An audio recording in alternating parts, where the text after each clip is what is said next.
The computer. Okay, so we're going to talk about 3 ways to do compound interest today. So we're applying exponential growth to investing. That's the idea. Okay. So these are 3 formulas for 3 kinds of compound interest. So when we say compound, we mean taking the interest that's earned and putting it back into the principal. So, for instance, Jenna seems confused with the furrowed brow, right? What does continuously mean? Well, we'll explain that in a second. Let me explain these 2, and then this one will make more sense, but might still not make complete sense, okay? So, Jad, you give me $10. I say, in a week, I will give you 10% on your money. I'll return your money to you plus 10%, right? So, what will I give him in a week?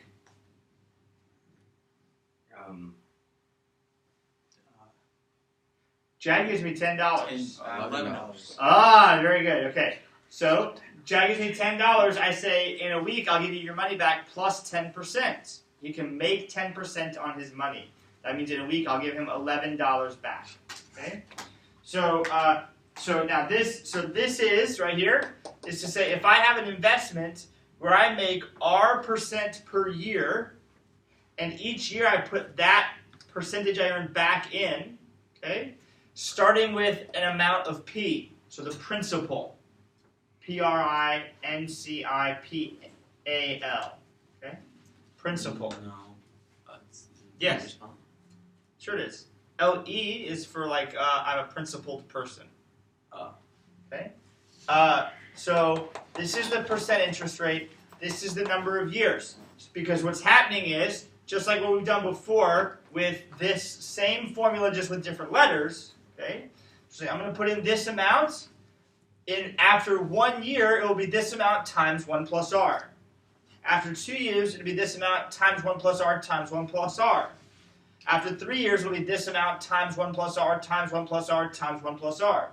So how many years, I'm putting that exponent on 1 plus r, multiplied by the principal I put in. So that is me at the end of each year. So at the end of each year, whatever interest I've made, I put back into the principal. And I only put the interest back into the principal at the end of an entire year. Okay? This is what we did in personal finance, right? Yeah. Okay. Now here is, we're going to say, let's say it's compounded quarterly. Okay? How many times is that per year? 4. And what period of time is 1/4 of a year? 3 months. 3 months. So now what we're saying is, here R is still my annual interest rate. How much interest will I earn in 1 year? Okay? But N is the number of times per year that the interest is that the investment is compounded. The interest is compounded. So what we're saying is, we go 3 months of my principal earning money at an annual interest rate of R. We go 3 months. Okay? So now, like, let's say that we're talking about that same 10%. Let's say it's an annual interest rate of 10%. Okay? In the first 3 months of the year, how much have I earned as a percentage? Or let's make it easier. One more time. Let's say it's a 12% return. Okay, 12% return annually. So how many months are in a year? 12. 12. So in the first 3 months, how much interest do I earn? 3%. Not a trick question. Okay. So we're saying that in the first 3 months of the first quarter, I earn 1/4 of the interest. So at the end of those 3 months, January, February, March, on April 1st or March 31st, we take that 3% and put it into the principal. And now it starts earning interest. 3 months later, we take interest that's been earned and put it into the principal and earn interest on that.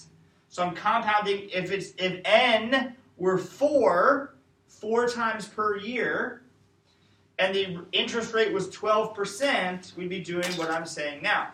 Okay? So this is the annual percent growth. This is the number of times per year we're going to compound. So if it says compounded monthly, what's N? 12. 12. If it says compounded quarterly, n is 3. quarterly, Quarter.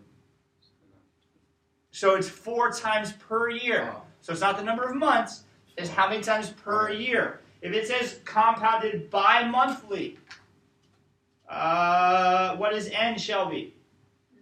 Bi-monthly.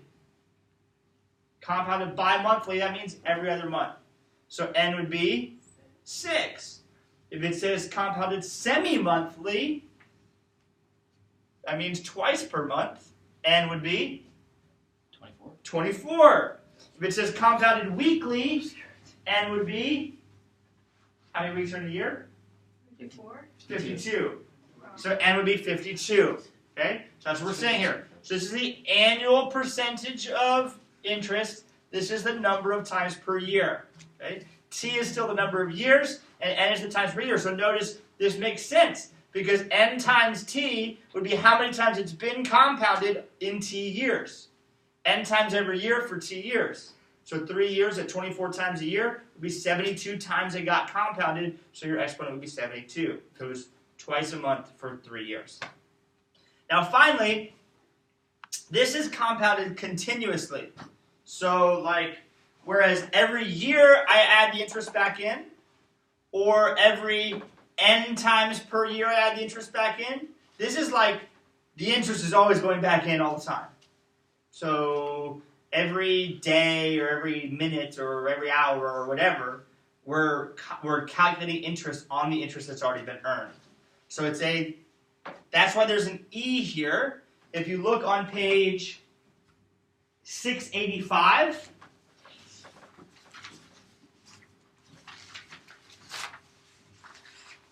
they derive this formula, okay, starting with this formula.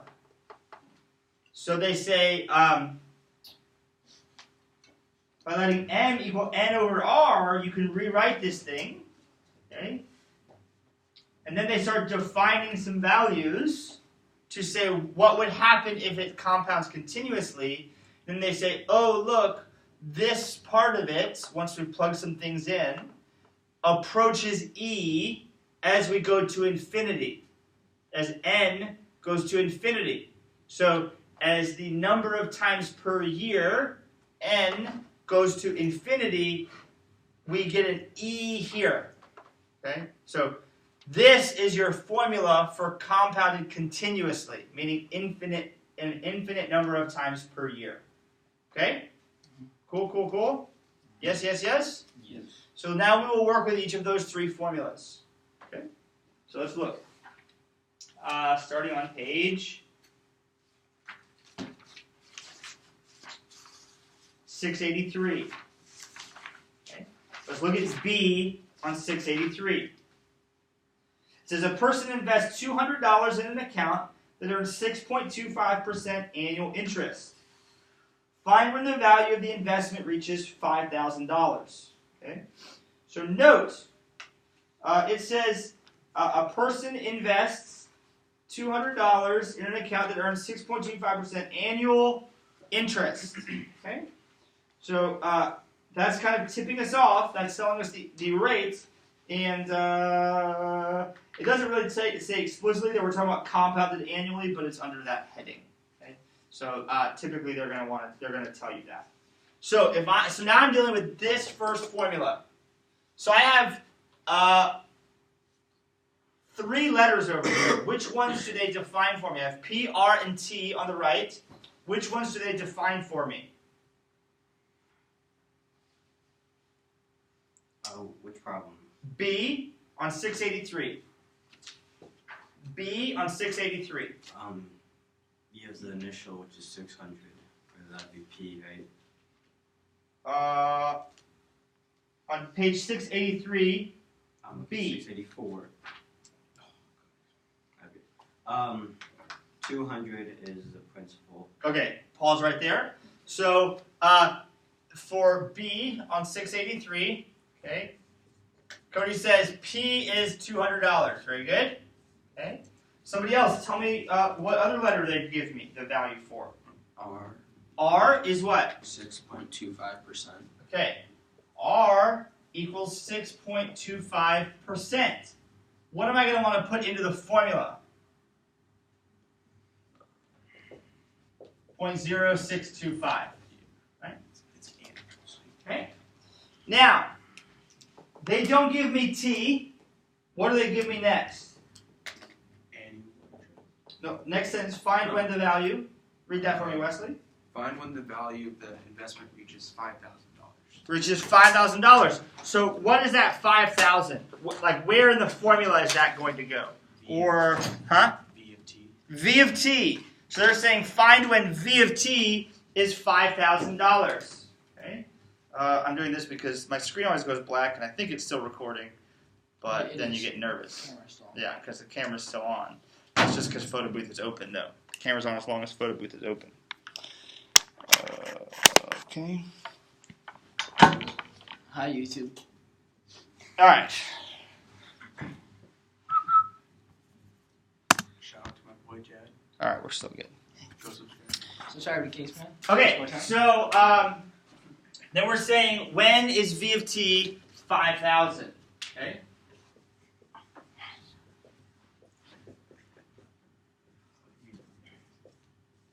All right, so we can set that up this way.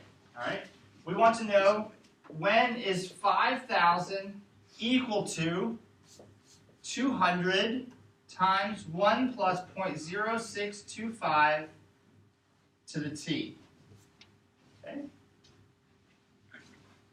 So notice with our current skill sets, we still want to do this graphically. So we're going to solve graphically in our calculator with y1 equals 200 times 1 plus 0.0625 to the, well, in our calculator, it will say to the x, okay? And then y2 equals 5,000, and we'll find the intersection. Okay? So what's going to be the trick here? What you have to find the what? Appropriate intersection window.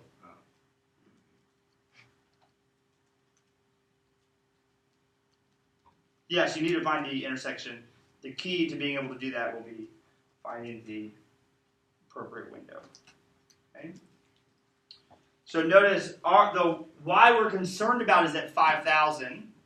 So my y min, I'm going to put it like, let's say 4,500, and my y max at 5,500. Then my x min, when x is 0, I'm going to be at y equals 200. Let's say, I don't know, let's guess. Let's say it's going to take us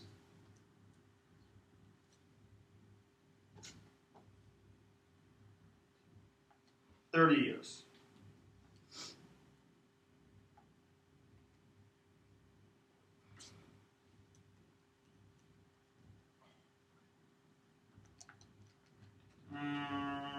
Might be way more than that.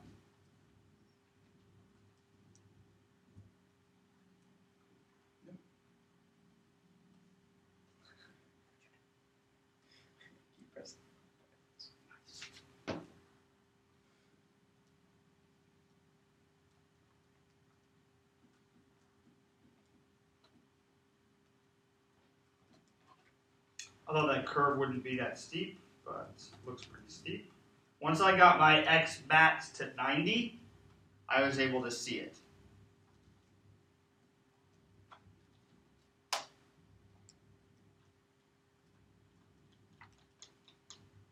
Well, you wouldn't have to go that far, but I went from 30 to 90. When 30 didn't show me anything, I made my x max 90, and then I saw it. So I have my y window of 4,500 to 5,500, and my x window I have 0 to 90.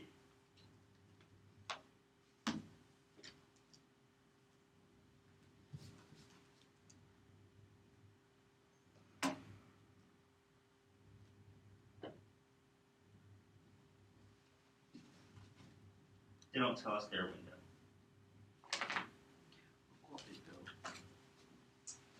Okay, but you can see then that your intersection is at x equals 53.1. Okay? So that means that the investment will reach $5,000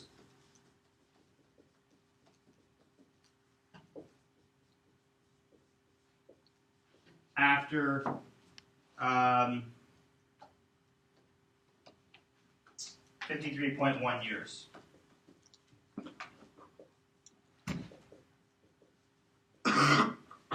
Cool? Straightforward? Yes? Alright, should we get a little more complicated? Alright. Let's move on to the fun stuff. Okay.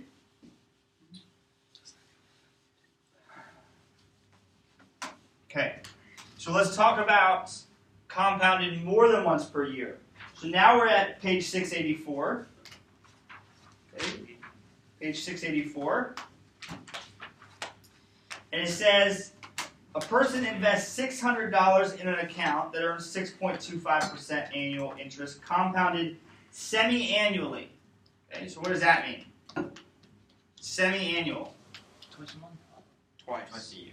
Twice a year. Twice a year. I always remember semi and bi, but by the bicentennial. Does everybody know what I'm referring to? The bicentennial. It's like the celebration of the 200th birthday of America. So that was 1976. So I just remember this because it's the year my parents graduated from college and got married, and I knew they did that in the bicentennial. So I always think the bicentennial was 200 years.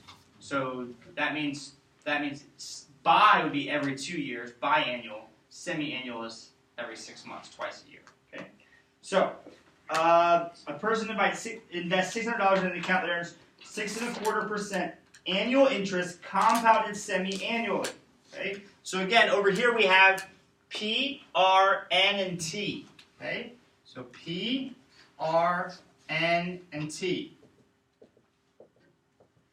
So what is P, Jenna? 600. 600. Casey, what's R? On B, right? Yeah. It is 0.0625. Okay. What is N, Wesley?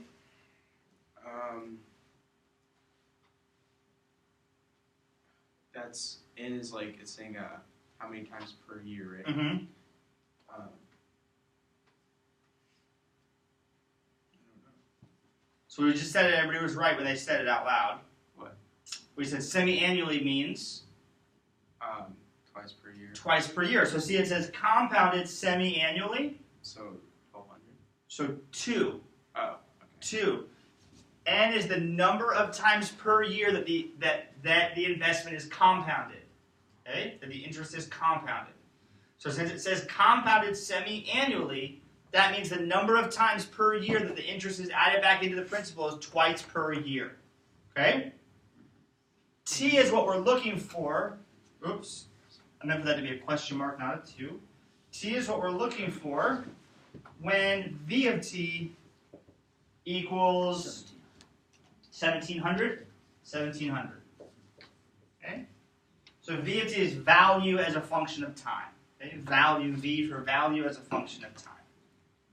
So now we're going to use that second. Now we're going to say we're looking for 1700 to equal 600 times 1 plus 0.0625 divided by 2, all to the nt. So that's 2 times t. Okay? So again, we could punch this side directly into our y1 if we wanted, but you're going to need to be clear about your syntax. So let me write that down. y1 equals 600, okay, times, open parentheses, 1 plus, open parentheses, 0.0625, close parentheses, divided by 2, close parentheses, to the 2 times x. Okay? And then y2 equals 1700. Wait, why does this 0.6252 need parentheses? Maybe it doesn't, but I like to be thorough. So, maybe it doesn't. And in fact, I might actually do it this way typically, just to make sure I don't screw it up. I just think about, let's make sure that is happening on its own. Okay.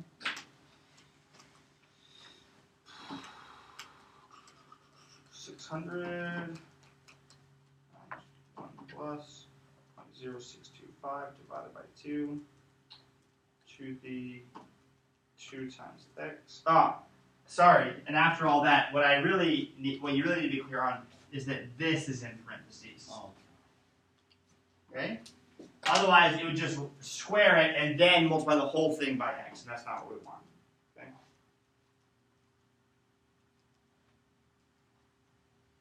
So again, our window, we want to figure out what our window should be.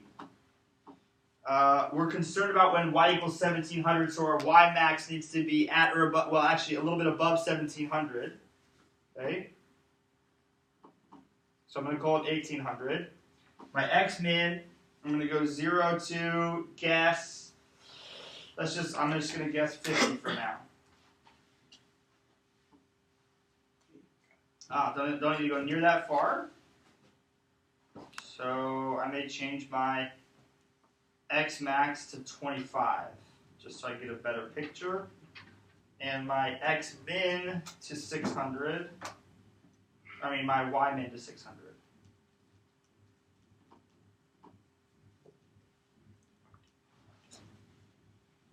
Very nice.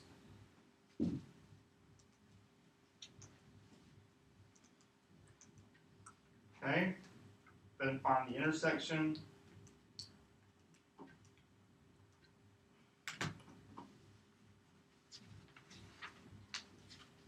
And we're at, has everybody gotten there? What are you struggling? Are you getting everything in the window? Yeah, I got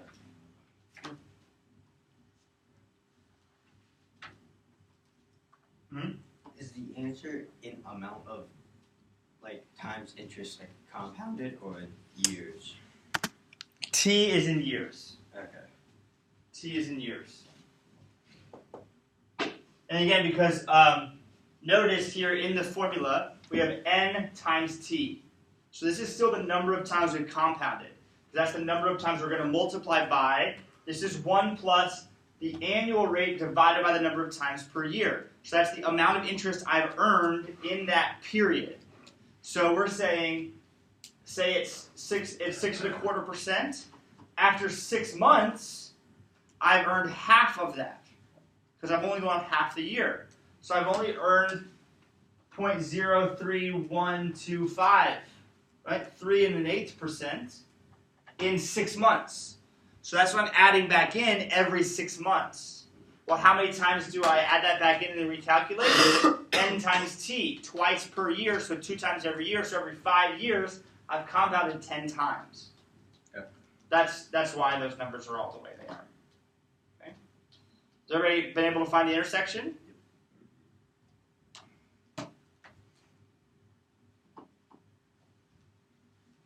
Back corner? How are we doing? Almost there. Almost there? Are you struggling to get it in the window? I just got it in the window. Okay. So my window is x 0 to 25, y 600 to 1800.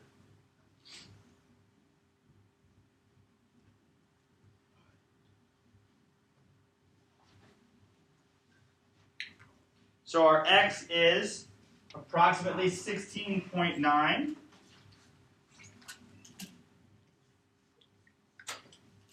So our investment will reach $1,700 in about 16.9 years, about 17 years. Okay?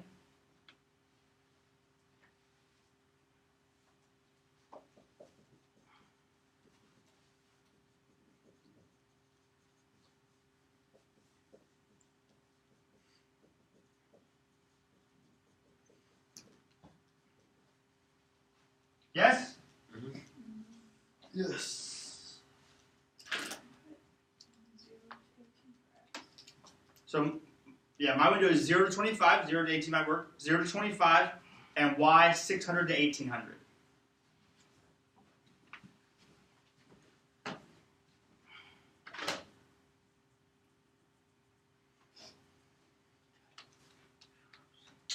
So notice here you have 1, 2 open parentheses, but only 1 closed parentheses.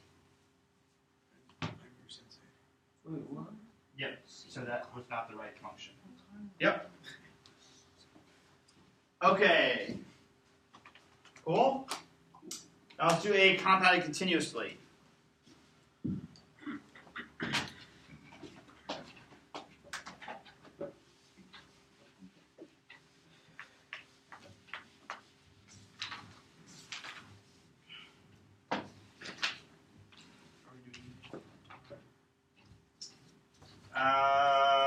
Page 686, B at the top.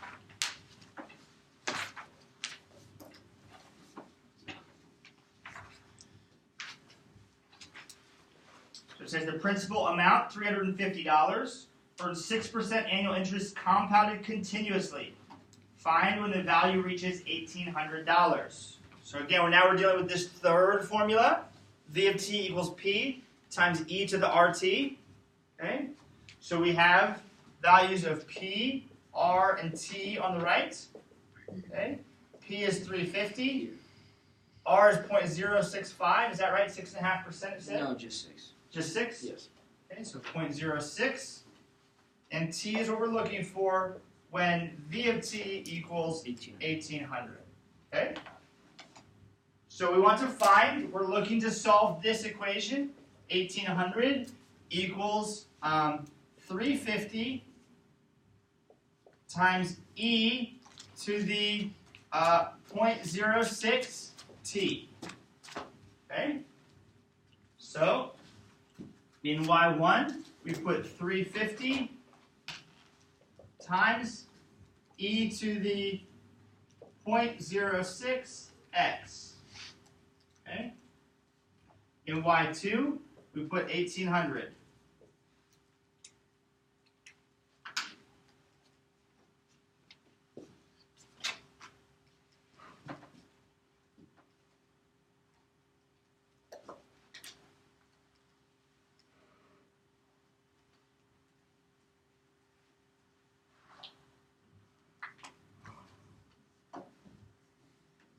Now again, window, if we do, if we guess it's going to grow faster than everything else we've done, so like I might leave my X window at 0 to 25 from before, and my Y window at 350 to, now I want to see when it hits 1,800, so I'm going to go above that, I'm going to go to 1,900. I started at 350 because that's the lowest this is going to go when X is 0. And I want to go above the 1,800 so that's in my window. So I went from 350 to 1,900.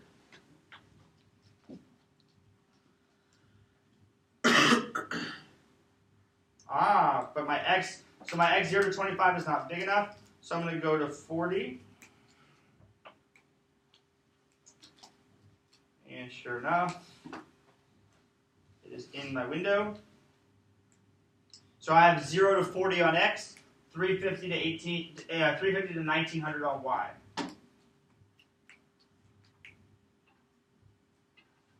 And we get X is approximately 27.3. So investment reaches $1,800 at about 27.3 years. Okay? So T is always in years. T is always in years in these problems. Okay? When our percent return is stated in an annual percentage return, then T is in years. And that's generally what we're going to be dealing with on these problems. Okay?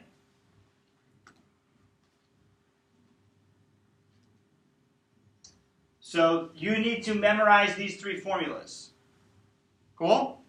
You need to memorize these three formulas. Raise your hand if you heard me. You need to, perfect. If you didn't hear me now, it's on you. Okay?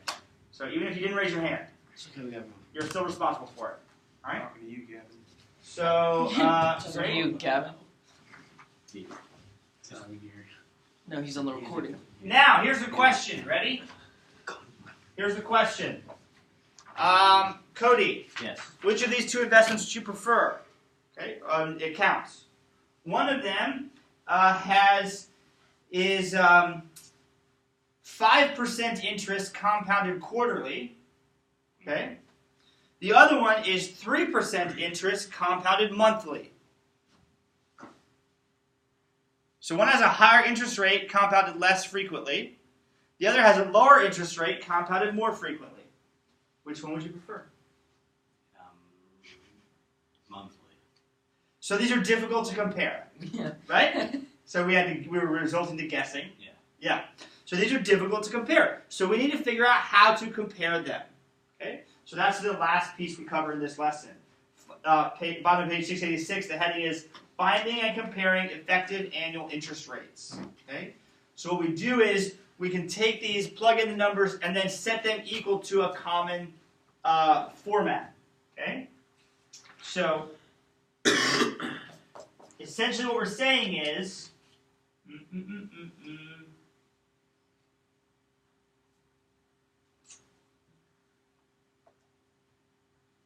so notice here, okay? We're going to begin with this formula.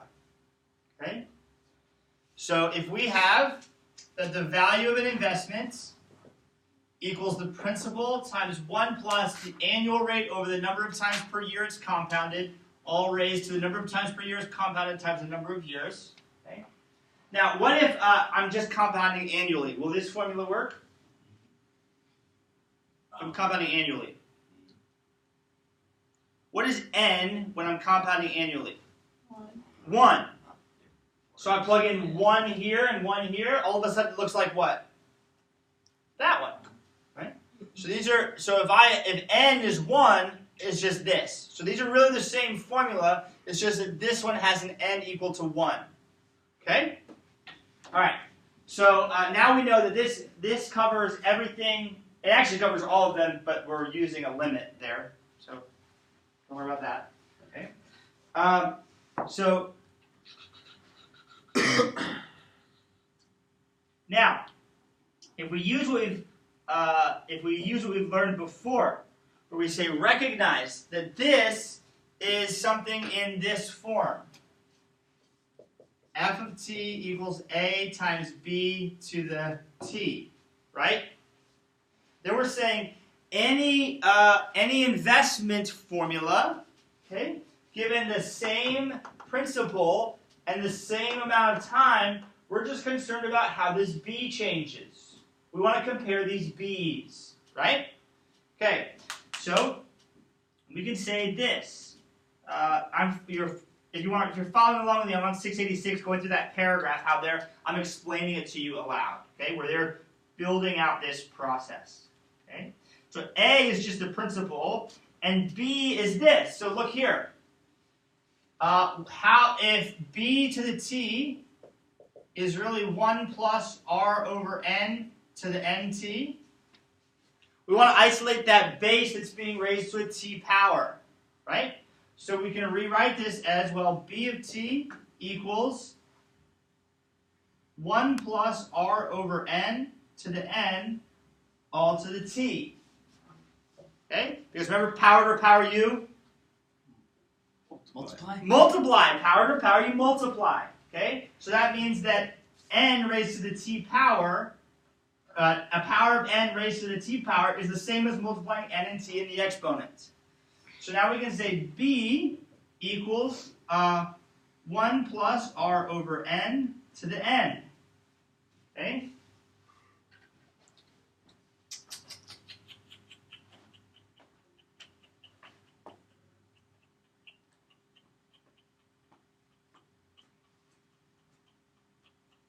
So now if I want just the rate, okay, this is what my, if I want just the rate of growth, I need to subtract out the original value from this expression, right?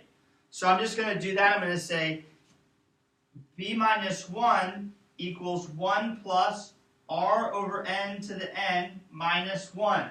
Because remember, like we said, if Jad gives me $10 and in a week I give him his money back plus 10%. I'm giving him $11. If we're trying to extract from that, learn from that what we see there, what the interest rate is, we would go, well, he gave him $11 back. What was the interest rate? We'll subtract out the beginning, the 10, and you'd know he earned $1. We're doing the same thing here. We're saying this is like if I compound 6 times, I'm multiplying it by this expression 6 times. So to find out what just the growth is, I need to subtract out what I started with at the beginning. Okay? So we're trying to find out what just the growth is, so we subtract out the 1 after we look at just the growth part. Okay? All that to say, that's what we're using to compare effective annual interest rates. So let's look at example A on page 687. Example A on page 687. Okay? So this gives us a table where it says we have 2 accounts, X and Y. This one, X has an annual interest rate of 2.5%, 2.48. and Y has an annual interest rate of 2.48%. But X is compounded quarterly, and Y is compounded monthly. Okay? So here's what we're going to do. We're going to say the effective annual interest rate for X is equal to, and now we take this, where we put in R as the annual interest rate, and N as the number of times per year it's compounded. So we say it's 1 plus 0.025 over 4 times per year that we're compounding, all raised to the power of 4, the N. And then subtract out the original amount. So this is like the, what we're multiplying the principal by to figure it out, right? To figure out what the value is at the end, we're just subtracting out that starting amount, the 100% that we started with. Okay? So we can use our calculator, or if you're me, you would prefer to use your brain. Okay? So this is 1 plus 1/4 divided by 4 is 1/16. So for now, I'm going to call it that. To the 4th power minus 1. Okay? So this equals 17/16 to the 4th minus 1. And at this point, I'm going to have to use my calculator. Okay? You can do it in your head. No, I can't. All right. 17 divided by 16 to the 4th Just tell me if it's at least.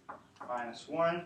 And we get, so what we get is, this comes out to be R sub X equals 1.274 minus 1. So what we're saying here is, in a given year,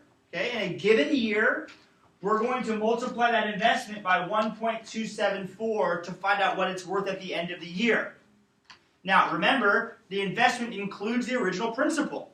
So we subtract out the 1, and we find that R sub X is 0.274, or 27.4%. So in a given year, that investment is earning 27.4%. Okay? Notice, it's only an annual interest rate of 2.5%, but because it's compounded quarterly, it's earning about 27.4% per year. Okay, so very nice. Yes? Okay. Now let's do Y. And I'll do a different color so it's easy to see the difference. R sub Y equals 1 plus, R now is 0.248 over compounded monthly, that's 12. Okay? So a little bit lower annual rate, compounded more often. And then this is 12. Okay? Alright, so now we say 0.248 divided by 12. Looks like it should be easy. We'll just go ahead and type this one directly in. 1 plus 0.248 divided by 12, all to the 12. Okay, so this is 1.278, okay, approximately. Oh, and we need to do the minus 1, sorry. minus 1. So the effective annual interest rate of account Y is about 0.278 or 27.8%. 0.278 or 27.8%. So which is the better investment, X or Y? Y. Y. Okay. A little bit lower rate, compounded more often. So this is a 27.4% effect. We call it effective annual interest rate. This one is a 27.8% effective annual interest rate. Okay. Yeah. For the first problem. I do something? Did I do something? Yeah, there's. Well, they're. It's saying Kinda account the X has is No. more greater Well, effect. And also Well, for but the account before is the same. account Same Y, as you Y. did I forgot. 0.248 instead of Oh, 0.0. 0.0248. Sorry. But did this number come out different than theirs? Yeah. Yes. All right, let's look at that. A lot. It says account X has a greater effective rate, Oh yeah. not Y. 0.025. So That's I did this probably. Because that's 1/4. I did the same thing, right? It included the 0. So that's my fault. I'm dumb. No. Sorry. So So this is when using your head is actually bad. So I did 1/4 divided by 4 and called it 1/16, not 1/40th divided by 4. Okay. So let's type this back in, and we go 1 plus 0.025 divided by 4 to the 4th. Okay, so this is about 1.0252 minus 1. So now we're saying 0.0252, okay, is R of X sub X, which equals about 2.52%. That makes more sense, okay? Yes.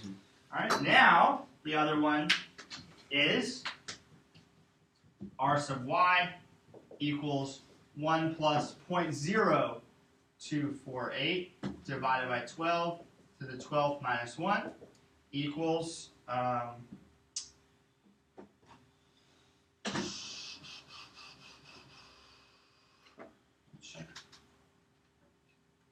by 12 to the 12th. So that's nope.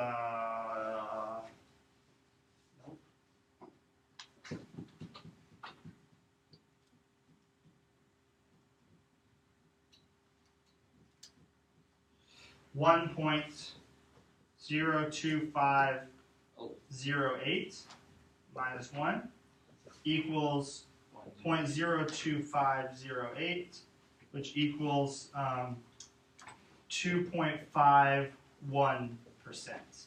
Okay? So account X is a little better. Okay? Yeah. Sorry about that. 0.01%. 0.01%. Yeah. Okay?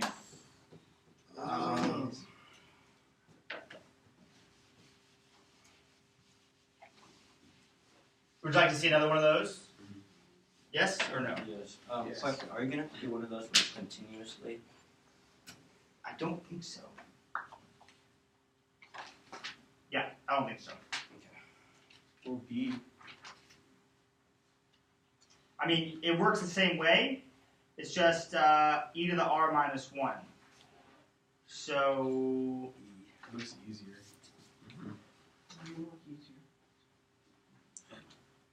again, you're just taking the part without the t and saying what does that part equal?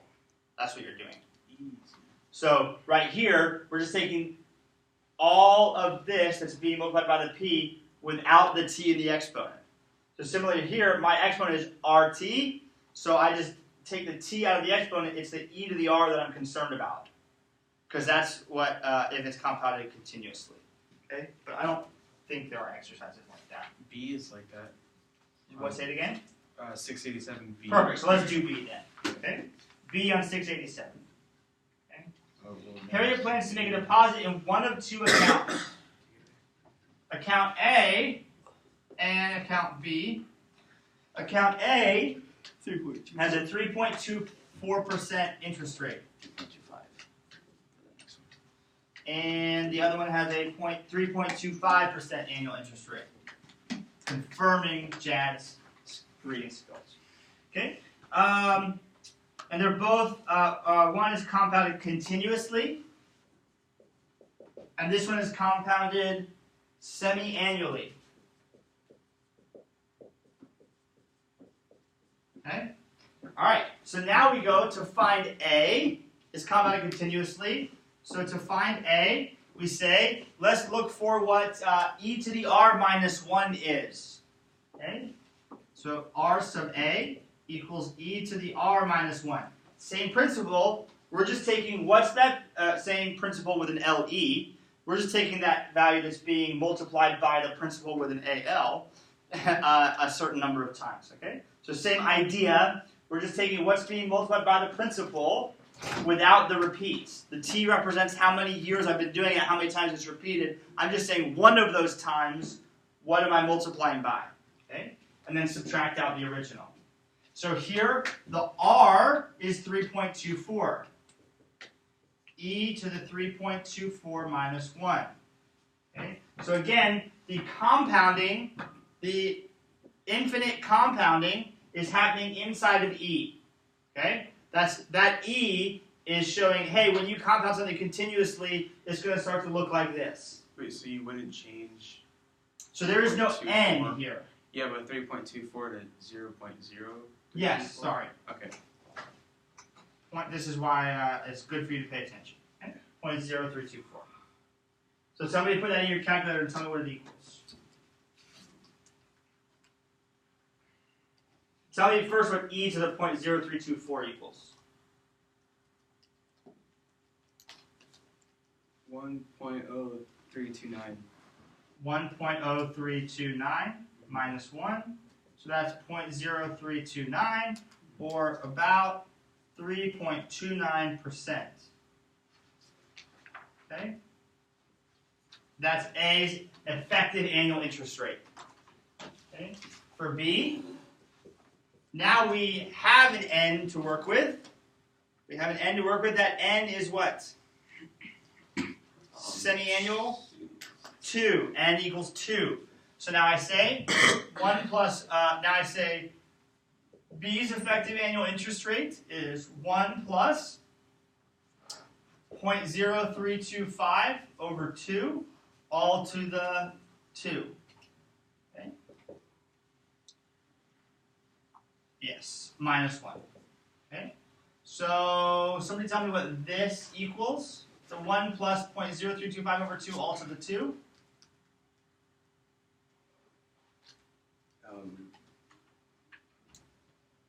1.032764.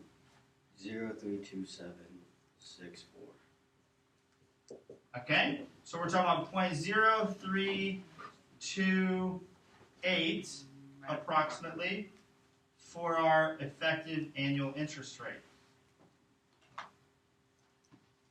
Okay, or about 3.28%. So which is better, A or B? A. A. We like A better. Okay. B. See? All right. The amount of times it's compounded makes a low difference. False. Yeah, because you're like, oh look, this is 2 and this is infinity. It doesn't seem to make that much of a difference, right? Yeah. If we were dealing with higher percentages, you would see these. You would see it start to make a bigger difference.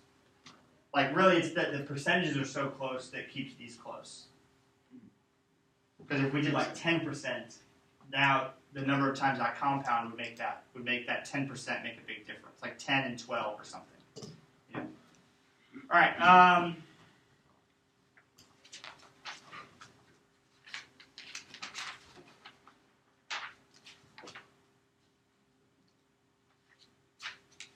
We're gonna do.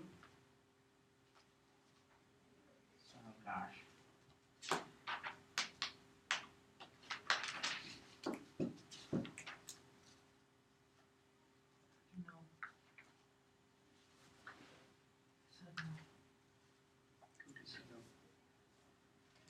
Too long. We lost it. 1 through 14. We have the weekend. We lost it. We lost it. 1 through 14 evens. Let's say that. Oh, Yeah. So that'd be 2 through 14 evens. Okay, 2 through 14 evens. By